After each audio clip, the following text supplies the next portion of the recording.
Quero saudar aqueles irmãos de TAPS, aquela igreja preciosa do Senhor Jesus, e queremos assim seguir, irmãos, falando sobre igreja madura. Como eu disse antes, eu creio ser o propósito de Deus para a sua igreja, que a sua igreja seja madura, irmãos.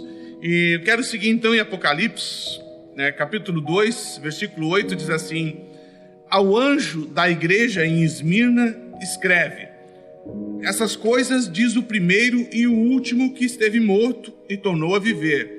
Conheço a tua tribulação, a tua pobreza, mas tu és rico, e a blasfêmia dos que a si mesmos se declaram judeus e não são, sendo antes sinagoga de Satanás. Não temas as coisas que tens de sofrer. Eis que o diabo está para lançar em prisão alguns dentre vós, para ser dispostos à prova, e tereis tribulação de 10 dias. Sê fiel até a morte, e dar-te-ei a coroa da vida. Quem tem ouvidos, ouça o que o Espírito diz à igreja. O vencedor de nenhum modo sofrerá dano da segunda morte. Quero falar assim, irmãos, sobre a igreja de Esmirna.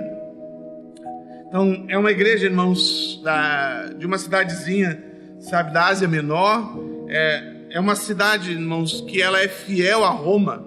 Esmirna, então, amados, estava assim muito ligada a Roma, muito fiel ao estilo de vida de Roma.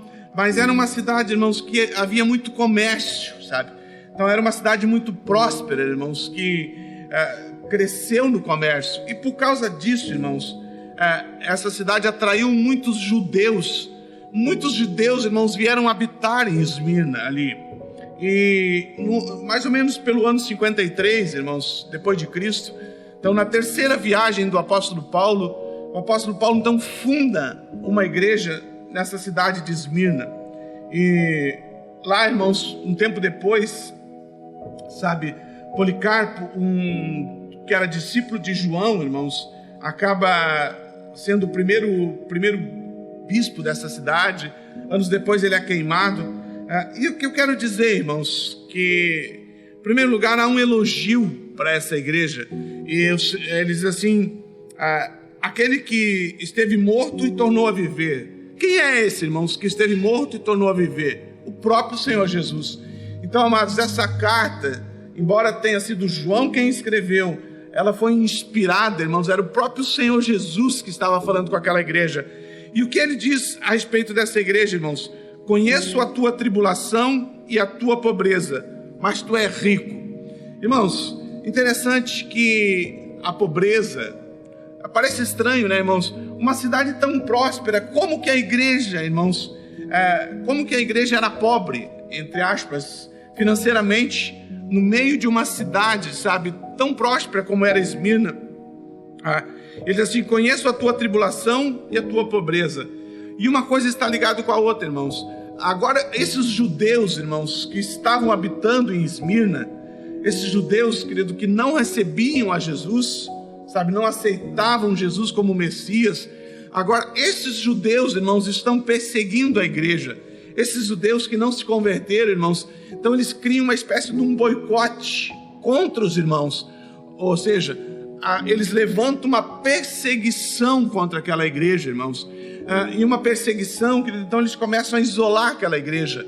E o Senhor Jesus, então, ele traz como elogio, ele diz: olha, conheço a tua tribulação e a tua pobreza. Mas ele diz uma coisa: mas tu és rico.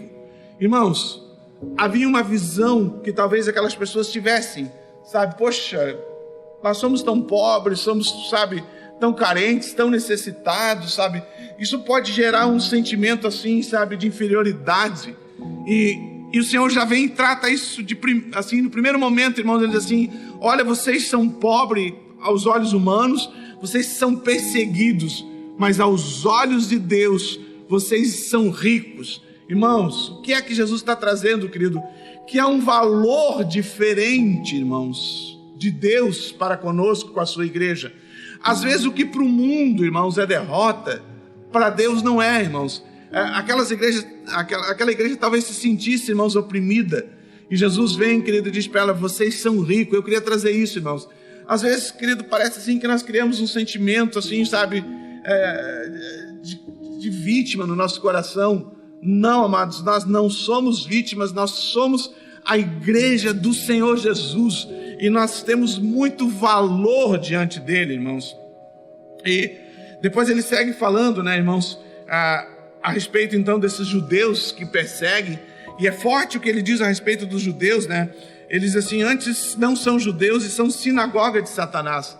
Então a palavra de Jesus contra esses judeus é forte. Eles, olha, eles não são verdadeiramente judeus, mas são sinagoga de Satanás.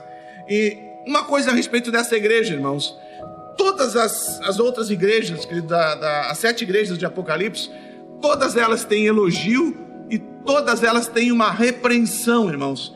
Esmirna, amados, é a única igreja que não tem repreensão, amados. Então ela tem um elogio, que ela era rica, irmãos, embora no meio da pobreza ela tinha um valor, sabe?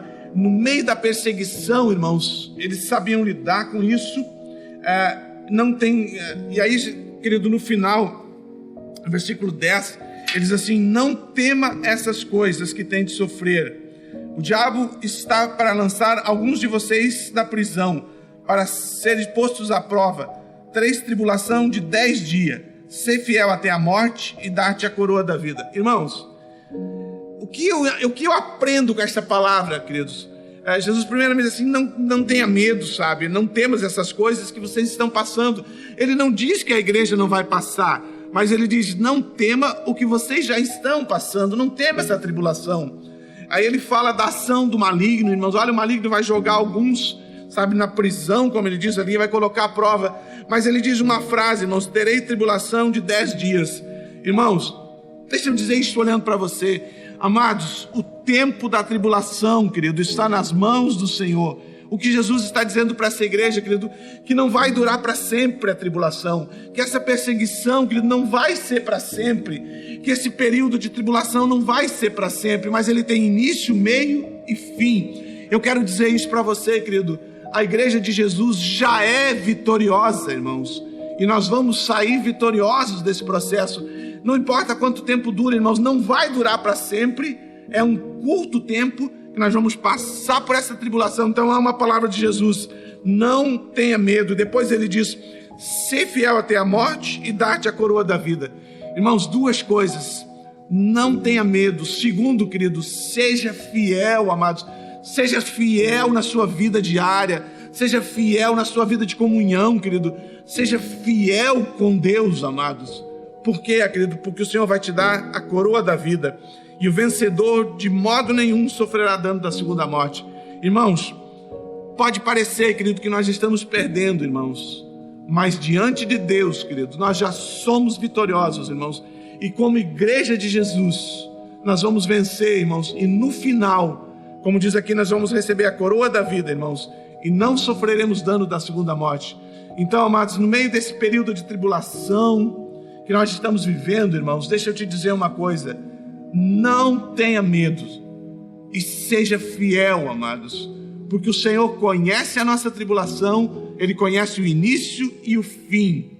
E o que Ele diz aqui para essa igreja: mas tu és rico. Eu queria dizer para você, igreja, você é uma igreja rica no Senhor, querido, porque o valor, querido, do reino está em nós. Querido, que o Senhor nos cure, irmãos, que a gente seja essa igreja, sabe, que é um testemunho vivo no meio dos perdidos. Uma igreja, irmãos, que sabe quem é e sabe o que está vivendo. Que o Senhor nos abençoe como igreja, irmãos. Que a gente possa ser essa igreja madura que o Senhor fala aqui. Que o Senhor nos leve, irmãos, a ser essa igreja. Amém.